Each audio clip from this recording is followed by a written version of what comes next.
تو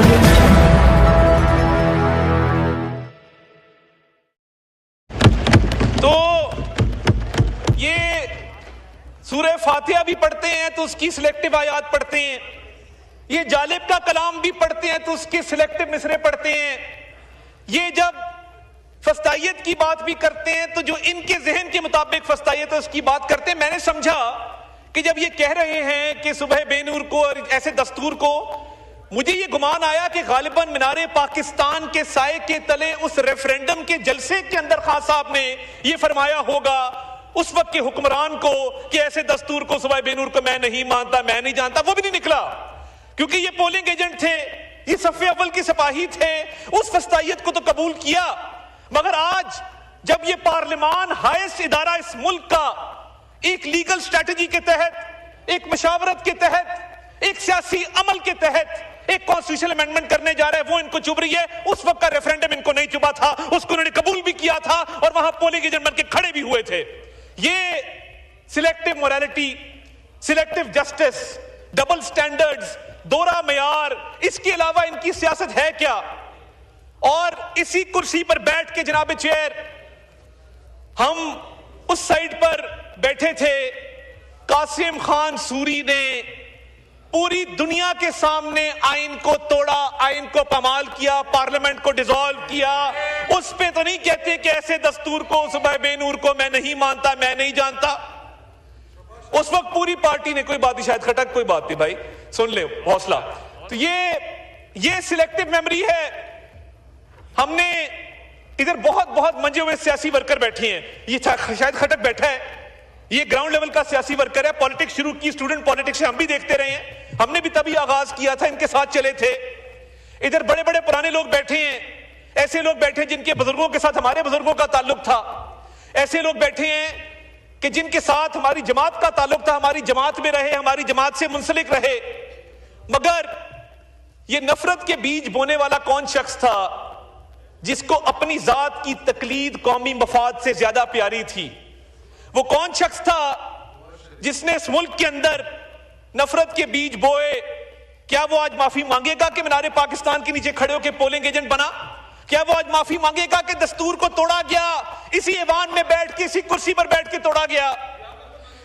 ہم نے مانگی ہے، کئی بار مانگ چکے ہیں، آپ بھی مانگ لیں۔ اور 2000 اس پہ خواجہ آصف صاحب بہت بات کر چکے، اور یہ معافی کی بات کرتے ہیں تو میں ان کو ان کے گناہوں کی لسٹ پوری پکڑا دیتا ہوں، آج آ کے معافی مانگ لیں، مگر نہیں کریں گے کیونکہ یہ سیاسی لوگ نہیں ہیں۔ کیا ہی اچھا ہوتا ادھر جو تقاریر کی جا رہی ہیں، مجھے بتا دیجئے، ابھی شریار خان افریدی صاحب نے تقریر کی، کیا کلاز بائی کلاز 27ویں ترمیم کے اوپر انہوں نے کوئی تجاویز دیں؟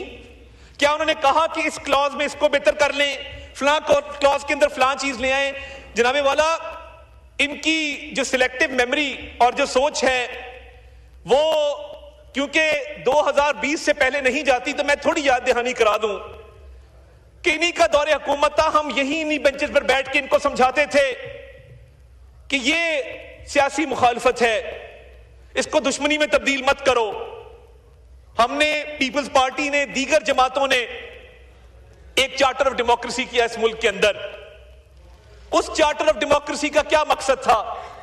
افہام و تفہیم سے معاملات کو آگے چلانا، ڈیموکریٹک پروسیس کو سٹرینتھن کرنا۔ انہوں نے جو کام 2017 میں کیا اور جس طریقے سے یہ چور دروازے سے اقتدار میں آئے، آج اس کی بھی معافی ان کو ایوان کے اندر مانگ لینی چاہیے۔ اور یہ لوگ جنہوں نے اس وقت، آپ فارم 47 کو تو انہوں نے ان کو اپنے منہ سے بات ہی نہیں کرنی چاہیے۔ میرے پاس ایسے لوگ یہاں بیٹھے ہیں بینچز کے اوپر کہ جن کو بند کیا گیا، جن کے رزلٹ تو دور کی بات ہے ان کو گھر سے نہیں نکلنے دیا گیا۔ یہاں پہ وہ لوگ بھی بیٹھے ہیں کہ جن کے پیارے دنیا فانی سے رخصت ہو گئے، ان کے جنازے نہیں اٹھانے دیے گئے۔ اور میں اس عدالت میں موجود تھا کہ جب شہزاد اکبر کے آرڈر پہ، آج اچھا ان کی پارٹی کے اندر بھی مختلف فیکشنز ہیں آج کل۔